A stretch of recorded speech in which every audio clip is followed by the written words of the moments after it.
typical to expect, sales increase of maybe 2 times of what your average sales volume is. But on average, maybe 3 times increase for Q4, sometimes up to 10 times. We've seen that occur too.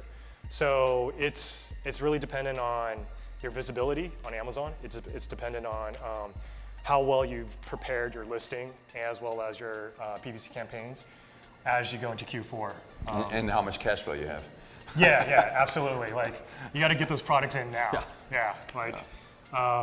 If you're placing orders, right now, then you probably have to really seriously consider air shipping them into Amazon, just because things are going to get really, really tight in terms of logistics. Everybody's trying to get their products in as well, so it's going to be really, really difficult. So now's the time to start making some pretty big decisions on prepping yourself for Q4. Yeah, and that's not only Amazon, but we're looking at, in terms of trend, we're like into the 3rd year of 3PLs, and even some 3PLs are like stacked up and can't take more. So where do you actually put your stock if you can't put it into Amazon or 3PLs? It gets a little tough. Right. Yeah. Like this one account that we're very, very closely monitoring. We don't do supply chain management for them or inventory planning, but they're perpetually running low on inventory. And I told them, August is probably the very, very last month you need to project your sales increase going into Q4. And they've only been around since March. So they have no idea, they have no history to base on how many to order. And I just told them, I don't know, order 4 times more than you think you need for Q4. And if you're gonna sell out, there's nothing you can do. But if you don't sell out, then at least, yes, after the holiday season, sales are gonna dramatically slow down again. But his peak season starts in February, March. So, bring your 20,000 units into the US, store it in a warehouse, and then just drip them out to Amazon during Q4. And then, because Amazon's gonna charge higher storage fees, but just kind of drip them out to Amazon. And then once the holiday season closes, hopefully if he has any inventory left over in the warehouse, right, then he could take that inventory and stock up for the new year. So. Gotcha. There's still maybe a good number of people who are not taking full advantage of PPC. Some gaps that they may have missed that they could take advantage of. Definitely start that now. So one of the principles of Amazon PPC is that the Amazon ad algorithm does take into account your campaign age. Okay, so they take into account campaign age. They take into account clicks. And a third metric that they take into account is CTR, which is click-through rate. So the longer your campaign runs for, then the more of an advantage you have to win ad placement over your competition. That's not to say that you'll necessarily hit it all in ballpark and you'll annihilate your competition, but it gives you an edge. And how quantifiable is that? It's hard to quantify, but it definitely gives you an edge. So if you haven't started campaigns yet for your products, you got to do that. Start doing that now. Usually the campaigns... And don't turn them off. And don't turn them off, right. So aging usually takes about 4 weeks on average. It could happen faster, within 2 weeks for manual campaigns. It can happen, sometimes it takes maybe 6 or even 8 weeks to do. For automatic campaigns, we see them instantly pick up by the ad algorithm. But for manual campaigns, you definitely want to get those going now, today. Even if you're just only going to put in a handful of keywords, just get something started today. Get those up and running today. Okay, so going to something we haven't really touched upon even in the last meetup, but sponsor brands, ads creation. So just real quickly, these are our best practices on how to create sponsor brands. You take the keywords and the data from your sponsored products campaigns, and you want to create at least 3 tiers. You want to take your keywords and group them into 3 tiers.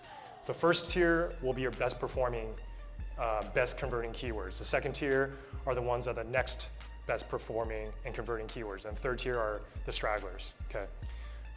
Create headline copy which are consistent with your highly converting search terms. So for garlic press, which is the ubiquitous example we always use. But I use yoga mats. oh, okay, yoga mats. All right. So yeah, so if you're selling, gosh, this kind of throws me off. If you're selling, I guess, water bottles for yoga people, and the yoga mats come up, then your headline copy should say something like, "This water bottle goes great with your yoga mat." If all the high converting keywords are yoga mats, or have the words yoga mat in it. At the very least, display your top three converting ASINs in the headline. So when you have the headline, usually shows 3 products. Find your top 3 converting ASINs and group them together. If you're using, so as a landing page, if you're using the search results format, you want to have at least 6 or 7 products show up there.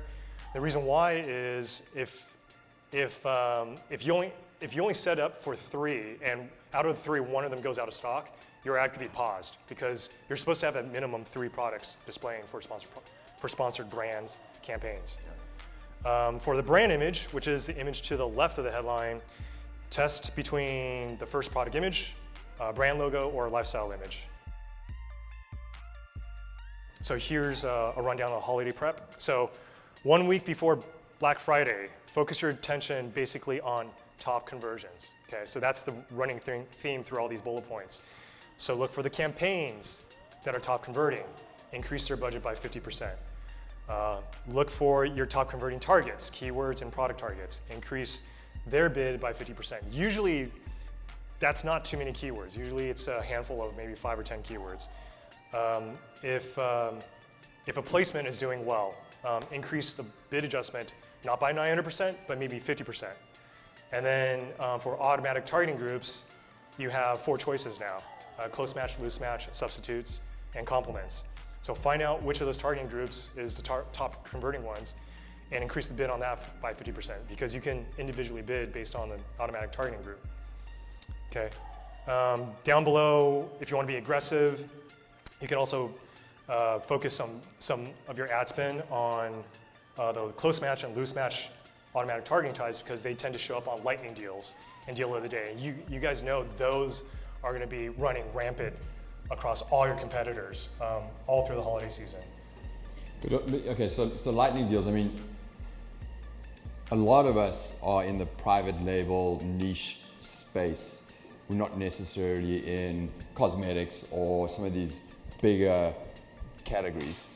How important do you feel like lightning deals and all of these things are to, do you have to be in it to kind of win it, or is it like, hey, I'm even if I don't participate in those things, I'm still going to see a good bump during the Black Fridays and that kind of stuff. What are your thoughts there? Yeah. So my quick advice is only create lightning deals on products that are ranked well on high visibility keywords and test it. Because even then, if it doesn't convert well, if your lightning deal doesn't net you any sort of benefit, then don't bother spending that $150 down the road. So definitely test it, but don't test it on a new product with no reviews and it's poorly ranked. Only test it on product that's ranked very well. Nice. Yeah. So here's some holiday expectations. So hopefully with all this work, during the holidays with well-positioned listings, you'll save money. The 80-20 applies as far as the difference between the basic stuff versus the more advanced stuff. Like as far as tuning and optimization goes, there's really only very few steps that can cut a lot of the fat out, cut a lot of the wasted spend, increase your ad performance. But time and time again, what we're discovering is that most people don't even do that.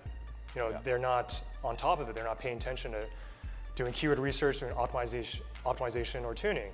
For keyword research, a lot of times what would happen is you do keyword research and, even if you set the bid to the suggested bid, sometimes that ACS is gonna just skyrocket. It's gonna hit 150%, 200%. And what needs to be done is to try to, taper that down. Try to reduce the bid, try to determine which search terms to negative exact match, which are not converting but getting a lot of clicks. And if you just keep staying on top of that, that's gonna start trimming your bid down. But there's a couple more, I I would consider them intermediate, advanced. Well, yeah, I guess intermediate level things we do. Like we look at keywords and look at the CTR. So even if they're converting, is the CTR poor? Because if the CTR is poor, then we kind of want to quarantine them away from the keywords that do have a healthy CTR. All in the name of boosting and maintaining the CTR of the campaign overall. Gotcha. Yeah. So I think the 80-20 applies. I know a lot of people have so many things to do, take care of, right? Like listings going down or trying to get reviews. But as far as PPC goes, if you're running them, you should definitely not treat them as like a secondary priority. I think in some ways, my guess is that the algorithm understands you're trying to target a keyword that's relevant, and even though it's not converting, the Amazon organic algorithm is experimenting your product on these other keywords, and if those convert, then the organic algorithm goes, okay, maybe there's something to this. Let's help you rank further and further upward and reward you for that. Amazing. Yeah. Good stuff. I think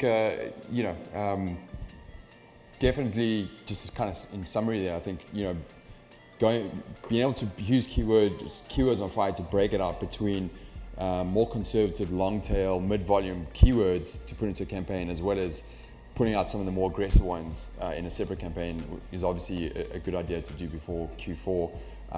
And again, making sure you target a wide variety of those keywords to make sure you cover whatever's in your listing, I think is important before Q4 as well. Yeah, absolutely. And by me demonstrating a way to look at higher relevant keywords or cheaper keywords or keywords that have more opportunity, that's not negating trying to advertise against all keywords to be more aggressive. You could be aggressive with your keyword research, but be conservative with how you bid, and then how much of a budget you set aside for the campaigns. There's another case study where a product that just had a really tough time launching, just was really sluggish for 2 years, and then suddenly 2 years later, one day, there's what we felt was an extreme long tail keyword just pop up out of the blue. And what we did with that keyword is, okay, it was in PPC, so it popped up in PPC. Sure, fine. But then we took the keyword, and that keyword is actually a subcategory in Amazon. So we moved the product to that subcategory. And I think I was telling Chris this earlier that sales jumped 10 times just by virtue of moving. So it is worthwhile to investigate long tail keywords, try them out, experiment them, see if they convert, and